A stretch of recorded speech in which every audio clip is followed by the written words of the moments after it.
hope this thing is working. All right. Rotate the screen.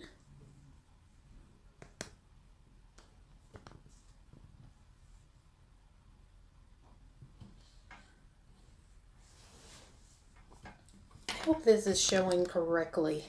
I just got the notification. Is it telling you that, can you take a look and see if it's working right? Hold on.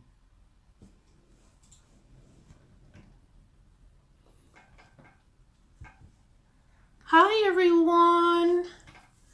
I'm here and I hope that you can hear me. This is my first time in a very long time doing a live. I don't usually do them. I usually like to record my videos so they can be edited and polished and all that. But today I'm going to do something a little bit different and try to do it live. Because I don't really have a whole lot of time to edit these days. So as you know from my last video, I'm here in Philadelphia. And oh, thank you, Zakia. Thank you for watching and letting me know that you can hear me. That's great.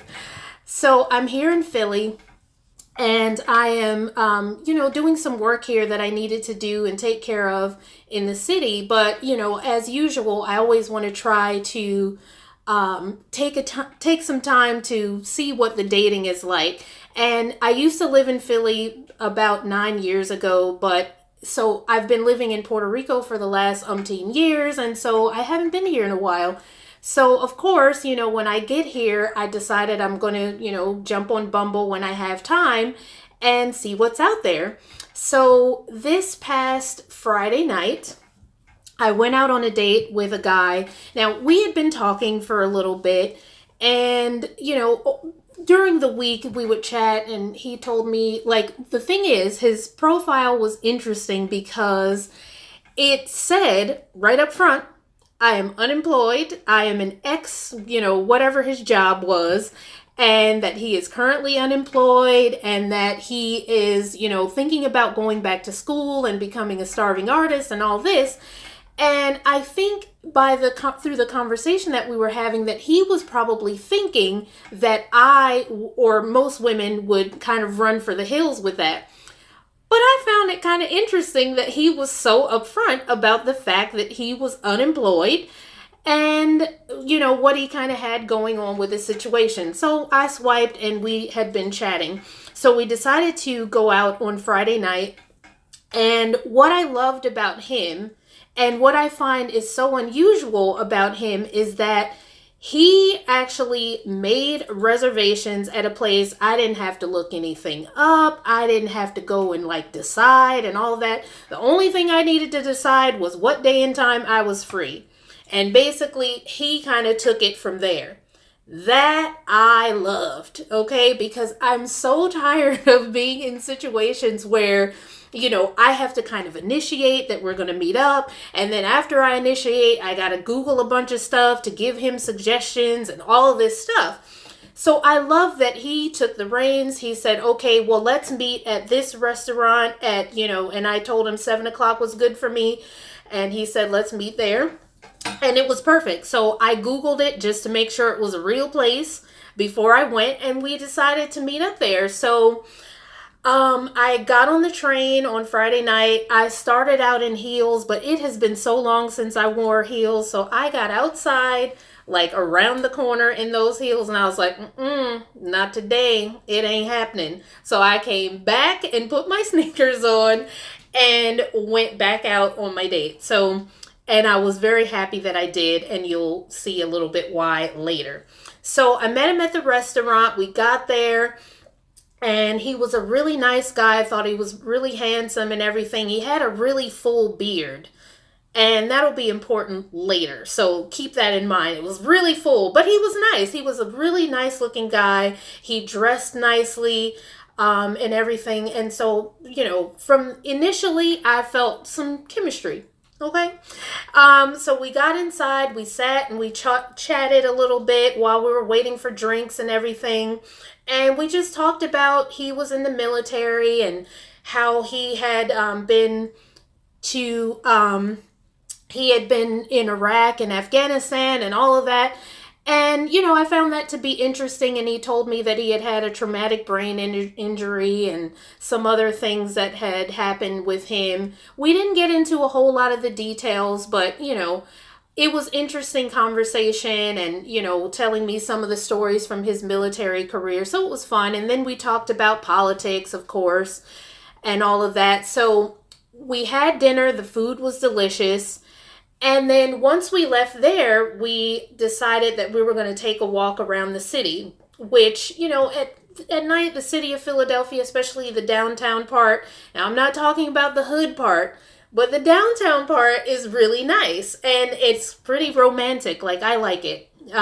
So we took a walk downtown and we were just walking around the city, and he's a photographer on the side, so that's one of his hobbies. So, a lot of things kind of catch his eye. So we talked about that and, talked about some of the things that we were seeing and what he likes to do with his photography and all of that.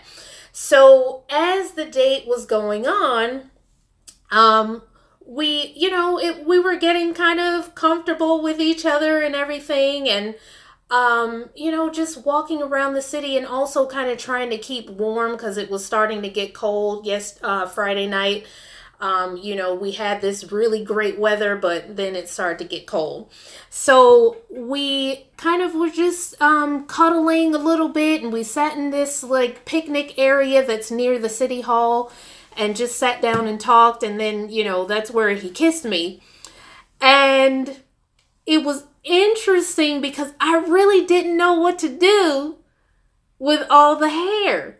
You know what I mean? So like normally it's kind of, kissing can be pretty simple when there's not all this hair around the mouth, And so I found it very difficult to navigate the situation. Like, I didn't know what to do. So probably it was pretty awkward, I'm guessing. I haven't spoken back to him since we had our date, but, after our first kiss, we walked around a little bit more, kissed a little bit more, and we really had a nice time. Now, I have come to the conclusion that even though I have a nice time on some of my dates, sometimes, you never know what the other person was thinking and what their feelings were. And so even though things seem like, we were having a great time and everything, I don't take anything for granted because, as you know, with one of my other first dates, I thought the date was wonderful and I never heard back from the guy. So this could be another one of those situations. Plus, he lives here in Pennsylvania. I live in Puerto Rico. So it's like, you never know. I like to travel, but, you never know what people's feelings are about long distance relationships and all of that. So anyway, we basically ended the night. He had told me that, he would love to do it again, that we should definitely do this again and go out and hang out again. And he knows that I'm going to be here until around April 5th. And, hopefully we'll get a chance to do it again. I am not 100% sure that that's going to happen. Like I said, I don't take anything for granted anymore. As much as I had a great time, I don't know what his feelings were. And the other thing too is like, when it comes to dating now, you might be saying to yourself, well, why don't you just call him and ask him? And maybe eventually I will. But the thing is I kind of feel like if a man really likes you, he will do the pursuing. And I'm sort of tired of being in this position where I need to pursue to find out what the man is thinking and feeling and all of that kind of stuff. So I would personally rather just wait and see what he is thinking and feeling, because I don't want to pursue men anymore. I want to be with somebody who wants to pursue me and sees enough value in me that he wants to pursue me instead of me pursuing him. So I'm going to be cool and see what happens in these next few days. If I hear back from him, great. If I haven't heard back from him in, a few days or so, I'll probably reach out and see what's going on or how he's doing or whatever. Not like, hey, why you didn't call me? But, just, hey, how you doing? Whatever. So anyway, I just wanted to come on here and tell you that little quick story. It was a really nice date. Who knows where it will go from here. I also had another one on Saturday, but that will probably be next week's video. So I won't get into any details about that one. Make sure you tune in next week. If you haven't already subscribed to my YouTube channel, I would really appreciate it and love it if you subscribed. If you enjoy these date stories and all of that good stuff, let me know. And thank you, Political Science Diva. I appreciate you coming and watching. I think it's important for us women to, be brave and get out here and date, even as hard as it can be sometimes, or you feel like giving up. But, if love is something that you're looking for, you got to keep going. You can't let these little situations or, bad dates stop you from going out and seeing what else is out there. Because I know there's good men out here, and it's just a matter of time before I find the good man that's right for me. So anyway, thank you so much for coming to my live stream, and I hope to see you in next week's video. I hope everyone is having a great weekend, and happy dating, everybody. Bye-bye. How terrible was it? Was it good?